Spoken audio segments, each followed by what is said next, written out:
Morning class, welcome to our YouTube channel learns with Kundan.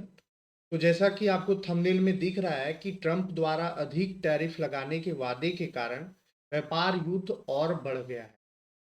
जैसे ही Donald Trump US के president बने हैं, दूसरा कार्यकाल इनका चल रहा है, वैसे ही एक पर एक डिसीजन ले रहे हैं और खास करके पूरा वर्ल्ड जो इनके साथ में व्यापार कर रहा था, कोई टैरिफ अगर लगा रहा है तो ये भी टैरिफ लगा दे रहे हैं और एक से एक डिसीजन लेते जा रहे हैं। इसी पे आज हम लोग डिस्कस करने वाले हैं, तो चलिए सेशन को स्टार्ट करते हैं। ट्रंप द्वारा अधिक टैरिफ लगाने के वादे के कारण व्यापार युद्ध और बढ़ गया।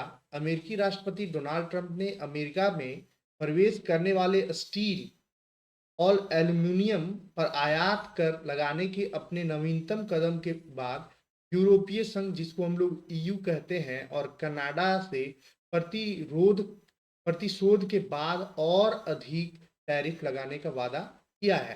यानी कि 25% तक टैरिफ जो है वो ये लगा चुके हैं और जिससे सामान जो है वो बढ़ गया है। लोग जो है वो परेशान है, पूरा वर्ल्ड परेशान है। ट्रंप ने कहा कि निश्चित रूप से वह जवाबी उपायों का जवाब देंगे। यानी कि इनका कहना है कि अगर कोई मेरे ऊपर टैरिफ लगाता है तो हम भी लगाएंगे, जितना सामने वाला कंट्री लगा रहा है उतना हम भी लगाएंगे। उन्होंने अगले महीने दुनिया भर के देशों पर पारस्परिक, मतलब कि आप लगा रहे हैं तो हम भी लगाएंगे, टैरिफ लगाने की अपनी चेतावनी दोहराई है। मतलब कि ये बार बार धमकी दे रहे हैं, कुछ देशों का लिस्ट भी जारी कर दिया है। उन्होंने वे हमसे जो भी शुल्क लेंगे हम उनसे वसूलेंगे। कहना है इनका कि अगर आप हमसे कोई शुल्क ले रहे हैं, टैरिफ लगा रहे हैं, तो हम भी आपसे लेंगे उतना। यह खतरा व्यापार युद्ध के और बढ़ने का संकेत है, जिसने अमेरिकी सहित दुनिया भर के कई देशों में अर्थव्यवस्थाओं और उपभोक्ताओं पर पड़ने वाले प्रभाव को लेकर चिंताओं के बीच वित्तीय बाजार को हिलाकर रख दिया है। बुधवार को ट्रंप ने स्टील और एल्यूमीनियम पर अमेरिकी टैरिफ को बढ़ाने की योजना के साथ बढ़ते हुए 25% का एकमुश्त कर लगाया और कुछ देशों में शिपमेंट के लिए अमेरिका द्वारा पहले ही दी गई छूट को समाप्त कर दिया। तो इस तरह से आपको 25% का कर जो है वो स्टील और एल्यूमिनियम पे ट्रंप जो है वो लगा दिए हैं। इसके बाद इस महीने की शुरुआत में एक आदेश आया जिसमें अमेरिका में चीनी आयात पर शुल्क बढ़ाकर कम से कम 20% कर दिया गया। ट्रंप ने कई विशिष्ट वस्तुओं पर टैरिफ लगाने की धमकी भी दे दी, जो देश में प्रवेश करने वाले सामानों पर लगाया जाने वाला, जिसमें तांबा, लकड़ी, कार शामिल है। इस तरह से वो टैरिफ लगा रहे हैं। कनाडा और यूरोप के नेताओं ने नई धातु करों को अनुचित बताया और कई अमेरिकी उत्पादों पर अपने स्वयं के टैरिफ लगाकर जवाबी हमला किया। यूके, ऑस्ट्रेलिया, मैक्सिको और ब्राजील सहित धातुओं के प्रमुख अमेरिकी आपूर्तिकर्ता अन्य देशों ने तत्काल कोई जवाबी कार्रवाई नहीं की है। इस तरह से जो यूएस का जो डिक्टेटरशिप चल रहा है पूरा वर्ल्ड में, वो आपके सामने है। ब्रिटेन के प्रधानमंत्री सर कीर स्टारमर ने कहा कि हर किसी की तरह मैं भी स्टील और एल्यूमिनियम के संबंध में वैश्विक टैरिफ देखकर निराश हूं, लेकिन हम एक व्यवहारिक दृष्टिकोण अपनाएंगे। हम एक ऐसे सौदे पर बातचीत कर रहे हैं जिसमें सफल होने पर टैरिफ शामिल होंगे, लेकिन हम सभी विकल्पों को खुले रखेंगे। ये सर स्टारमर का कहना है, जो अमेरिकी ये ब्रिटेन के राष्ट्र प्रधानमंत्री। व्यापार के लिए बुरा, उपभोक्ताओं के लिए और भी बुरा। कनाडा ने गुरुवार से कहा कि वह स्टील, कंप्यूटर, खेल उपकरणों सहित लगभग $30 बिलियन मूल्य के अमेरिकी उत्पादों पर 25% कर लगा शुरू करेगा। यानी कि अब कनाडा भी जवाबी में 25% कर लगा रहा है। प्रधानमंत्री पद के लिए मनोनीत मार्क कार्नी, जो कनाडा के प्रधानमंत्री हैं, वो मार्क कार्नी है, ने कहा है कि जस्टिन ट्रूडो जो है वो हट गए हैं और मार्क कार्नी जो है वो अभी प्रधानमंत्री कनाडा के बने हैं। ये करंट अफेयर का पार्ट है, ये लर्न रखिएगा। और ट्रंप के साथ नए सिरे से व्यापार समझौते पर बातचीत करने के लिए तैयार हैं। बशर्ते कनाडाई संप्रभुता का सम्मान हो का उनका शर्त है। मार्क कार्नी का यूरोपीय संघ ने कहा कि वह 1 अप्रैल से नार्वो, बॉर्बन और मोटर बाइक सहित $26 बिलियन मूल्य के अमेरिकी सामानों पर अपने करों में वृद्धि करेगा। अब यूरोपीय संघ भी जो है वो वृद्धि करने के लिए तैयार हो गया है।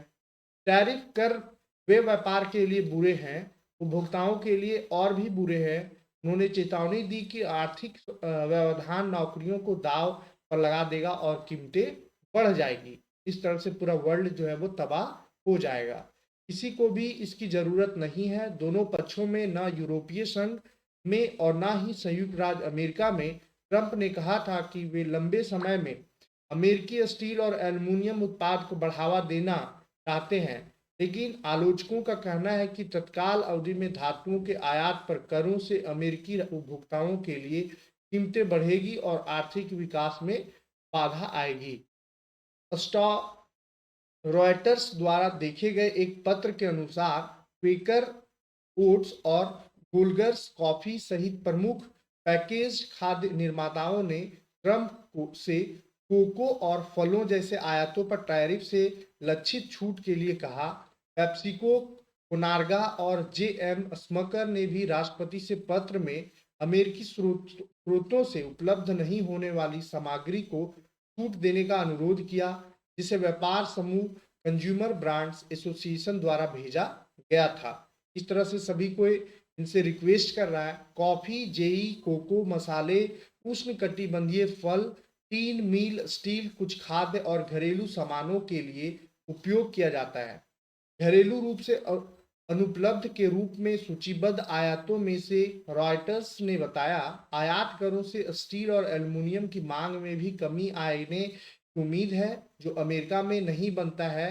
अन्य जगहों पर धातुओं के निर्माताओं के लिए एक झटका है। यूरोपीय संघ ने अनुमान लगाया है कि नवीनतम अमेरिकी टैरिफ अमेरिका को उसके कुल निर्यात का लगभग 5% प्रभावित करते हैं, जबकि अमेरिका कनाडा के लगभग 90% स्टील और एल्युमिनियम निर्यात का गंतव्य है। 2 दिनों की तीव्र गिरावट के बाद बुधवार को अमेरिका में शेयर बाजार में मिला जुला रुख रहा।